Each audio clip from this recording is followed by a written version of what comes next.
মিশিয়ে খাজা বাবার কাছে পাঠিয়ে দিলেন। খাজা যখন পান করিল, কি পান করলো?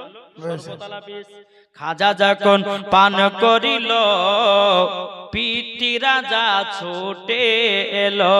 খাজা যখন পান করিল পিতি রাজা ছুটে এলো, এসে বলছে হুজুর ক্ষমা করে দিন, আপনি বিশাল শরবত খাচ্ছেন, আমার কলিজা টুকরা টুকরা হচ্ছে।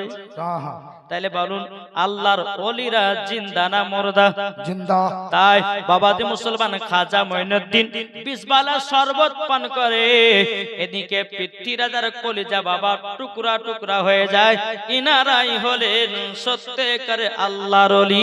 জোরে বলুন না সুবহানাল্লাহ।